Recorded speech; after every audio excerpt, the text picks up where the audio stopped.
Agnes. Today I'm here flanked with two beautiful ladies, and we are going to chat our conversation in a journey that I have not been there, and I'm grateful that these women have put themselves out there for us to talk about autism and kids with autism spectrum. Before we dive into that, I want to welcome Angeline, Dudu, and Carol. Carol, your name I will have to practice. Siziba. Yes. Awesome.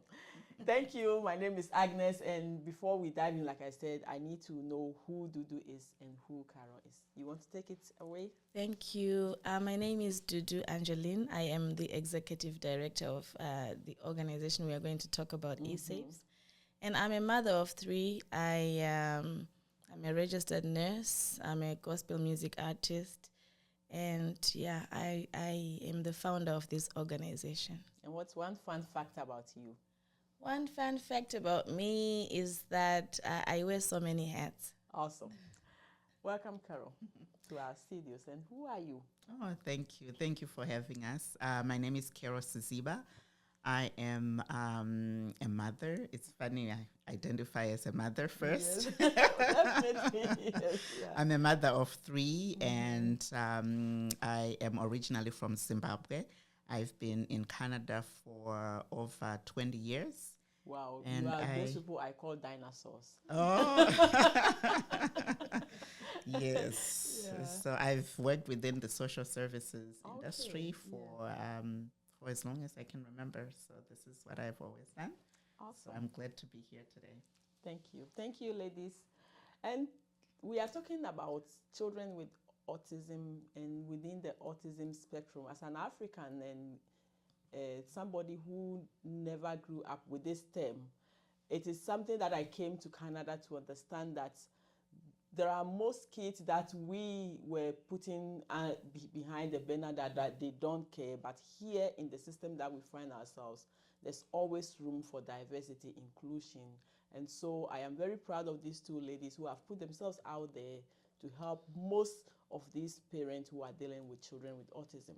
And Dudu, now I need the name. What is ESAIFS?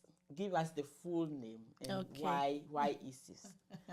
ESAIFS, it stands for Emerging Stars Autism International Family Support.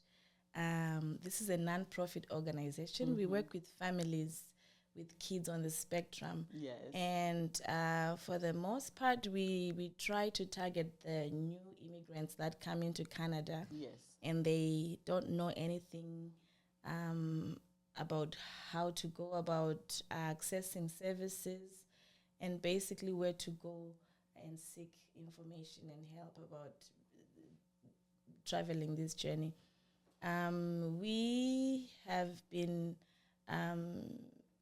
working with these families for the last 5 years. However, Awesome. we registered our foundation. It's been just over a year since it's been registered.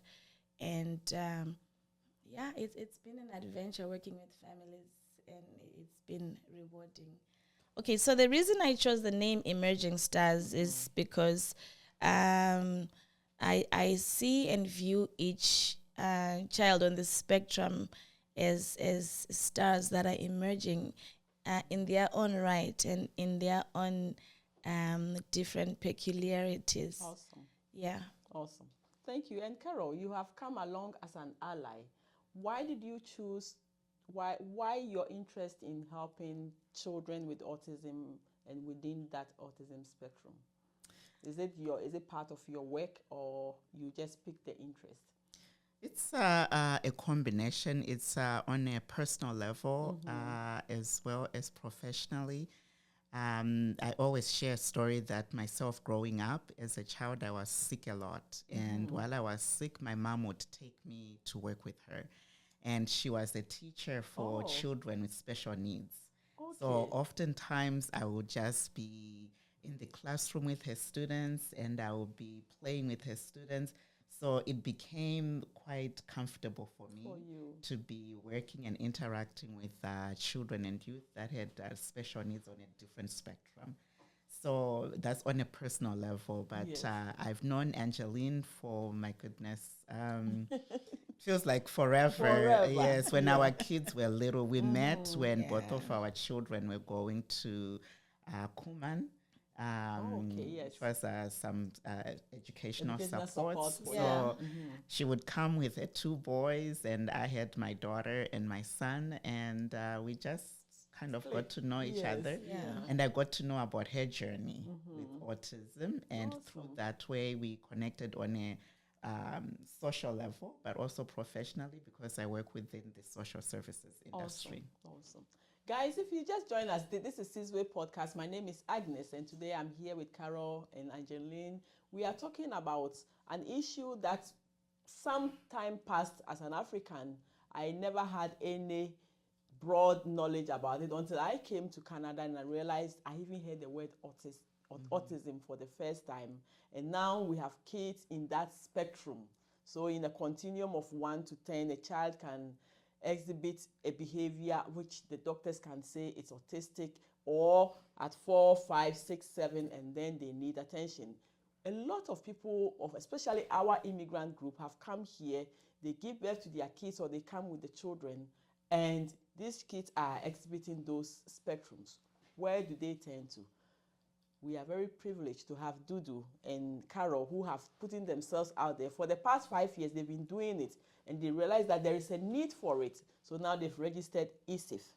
And Dudu, what do you do on your day-to-day activities with this organization? How do you connect with these immigrants, and how would they come to seek you for that support that you offer them?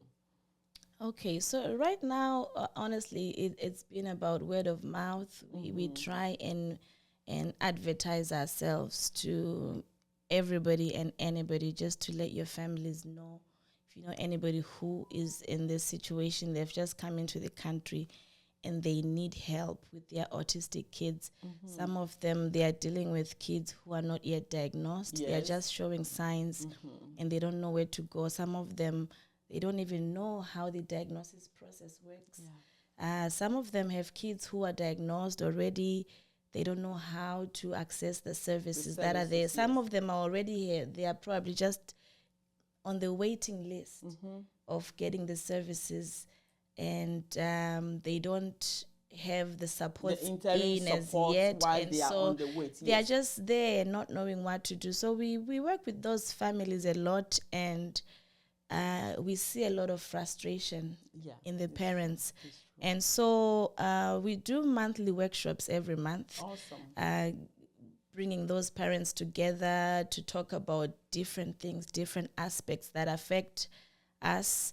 I'm saying us because I'm also a mother of my older son, who is now 19, is autistic. Wow. So this and I think I want to dive into that journey.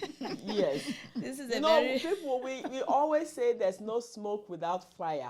And, if you go through this type of journey as a mother to witness your own child, you are the best person to start an organization. That's right. Like that. That's right. Awesome. Yeah. I want to know more, but let me go to Carol.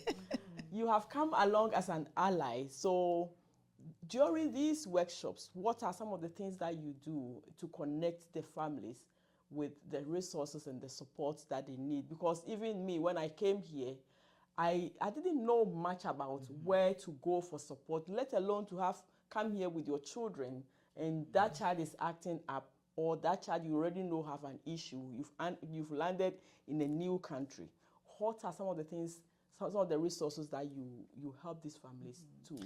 I think for me, one of the biggest things that I always start out with in terms of identifying the resources is just to listening to this family. That is big enough for them, that somebody is listening. Yes. So I just start off by just listening, and that's how I kind of got connected with Angeline. Just listening and hearing the journey and hearing the story, because oftentimes I might think I have a perfect resource, but it might not be the resource that's relevant. That the family needs. So I find that first of all is listening to the needs of the family, the needs of the child and what they are needing, and keeping in mind that there's a lot of stigma that comes with autism, especially among our immigrant community. Yes. So when you listen, then you're able to identify what kind of resources they need. That they need. There are so many agencies, so many supports, so many ways that you can support. So I would say the biggest thing to start is just by simply listening and listening to what they need. And from there, you can navigate and support them in navigating the system. Guys, if you just join us, I'm here with Dudu and Carol. We are talking about children in the autism spectrum.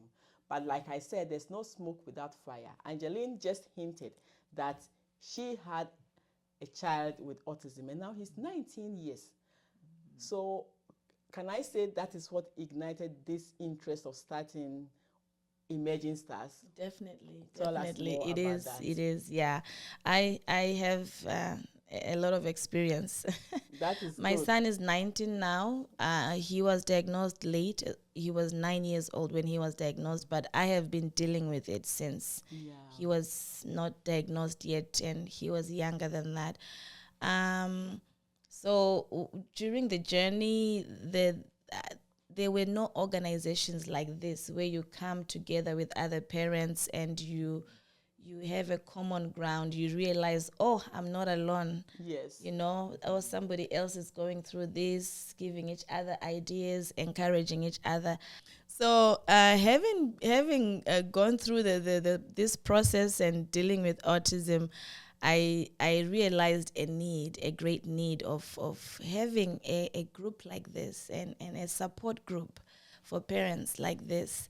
And so more so, I'm an immigrant myself. Coming into Canada, I had nowhere to go. I did not know who to approach and what to do, just for the basic little things. And so I realized that having an organization like this to cater for the needs of the new immigrants and everybody else in the country who might want information and might need these services, we offer to everybody. There is no cap, really. So yeah, I could have benefited from a group like this. That's what ignited the passion to start something like this for the parents. And oh my God, it has been an answered prayer for pretty much every parent that we are in contact with. They thank us so much for starting something like this. Guys, if you just join us, this is Siziba Podcast. My name is Agness. And we keep talking about immigrant. And we want to highlight this. The reason is that when we come here, the stigma back home of bringing a child who is not whole according to our prescription, my child has an issue alone, is a stigma. And Carol just talked about something that really touched my heart, and I wanted to just elaborate more of that support. Because when these families come here, one, we are going through a whole lot of things to alone carry a child who back home, my grandmother would have said they will take you to the riverside and say that child belongs to the river. And some of them, they do a whole lot of things to keep those type of kids out of the family because they don't want people to look at them in this. So when they bring them here, how do you take them through that this is a condition? This is like mental health. This is like headache. This is a condition that your child is going through, and you need that support to help them grow in their own unique way, as Dudu said. How do you get them over the stigma? Honestly, it is difficult to get them over the stigma. Yes. So I do think that it is a lot of raising awareness, which is quite a bit of the work that with ESAIFS is trying to do, is just raising that awareness. And it also starts with the language that we use, right? Yeah. So we try to talk to families and support them and encouraging them that the language that you use and how you are also engaging your own family, because it also starts with your own relatives, in your own household. Yes, how they will accept child with unique qualities. Exactly. Yes. So how you interact with the child, even yourself as a parent, it also starts with you, not blaming yourself, not feeling like I did something, I caused this. And who you also surround yourself with makes a difference, because it's already isolating quite a bit when you're just all alone. You have no one. A new country with a child with a problem. Exactly. And there is most back home, and my grandmother was a victim of that. we hide our kids. Yes. Is it so common here that new immigrant parents with children with autism hide them? Oh, yeah. Yes, yeah, I think they definitely, hiding them, but it's also, it comes hiding in the form of the way the system also engages with the parents. Yes. Sometimes it's, if you're a new immigrant, if you don't know, you might find yourself in a situation where you're now needing to give up your parental rights. Okay. So Right. that is the reason why you Yes. don't want I don't like social workers, right? They don't want the social work people to be involved. And Dudu, Yes, you're so right looking about back that. at your journey, did you go through that? I did. I went through that. There's a lot of stigma that comes with this. There's a lot of shame. Yes, that comes that, with this. like what Carol said, you are Yes, blaming like, yourself. You're blaming yourself. You're like, okay, was this because of me? Because No, back home they will say maybe you did something bad and then the ancestors came after you, or there's a river. I'm telling you the story from my village. There's a river that you crossed that you didn't knock the door. Okay. And then okay. So that alone is a shame on yourself. It is, And yeah. then- It comes with a lot of shame, pain, and fear too. You're afraid to come out and seek for help because you just don't know. And for me, I thank God that I had a few families that understood my that problem. was going to lead me to the And next so, question. okay, the I'm sorry, The support. I'm No, going go ahead. ahead. No, go ahead. That you make my work easier. So, like, I was going to ask you have started this support, but during your time, you said you could have used that. Yes. But the little that you had is what I wanted to know. I The did family, have the support, yes. It was hard to navigate through. I don't want to lie to you, especially with if it comes to. I thank God that right now the church that I go to, I get support for. There's so much support for me, spiritual support, and from my pastors, and they understand my situation. Awesome. But also friends around me. Yes. They Was it have always been like that? Look back, 19 years back. Okay, so with autism, okay, for my son, he exhibited the behaviors. I could say I really started dealing with the real issues when he was 5. Wow. Yes. Like 14 years now. Yes, when he was 1 to 4, he was normal. He was normal. The only thing that was amiss was his speech. It was delayed. Yes, but it was improving too with time. Oh. It was at 5 when I started seeing more behavioral issues, and with increasing age and increasing grades at school, there was the gap got bigger and bigger between what he was expected to do at his grade and what he was doing. Yes. So that's when I began to see more and more behaviors, and so it got to a point where it was difficult to take him anywhere. You have to plan. You don't just take him to any house to visit. No, you have to. It has to be people who understand you. Yes. Who are patient. And that's what Carol, it brings to the isolation that you talked about. So new families, children with autism, they are ashamed, and now they are isolating themselves. So when you bring them together now, what are some of the encouragement? What are some of the things that you tell them to be able to? That is your child. One of the things that my dad always taught me, he said, Carol, whenever you move to a new place, the one thing you want to find immediately is a place of a worship.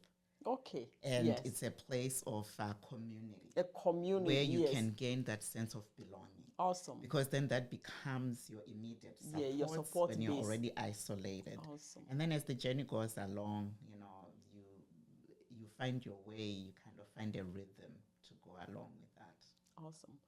We are going to bring the curtains to a close on this first part. I want to know more from these two beautiful ladies. And if you just join us, stick around because we will go to the second session. My name is Agness, and today we've been talking briefly, just in a brief, about children in the autism spectrum. ESAIFS is one of the new organizations here in Edmonton, and it is even supporting international women who are going through that. And Dudu and Carol have given themselves out there to give the support that we need. We will come back in our next session to talk more into details. Thank you so much for joining us, Thank ladies. you. Thank you so much for having us, Agness. For having us.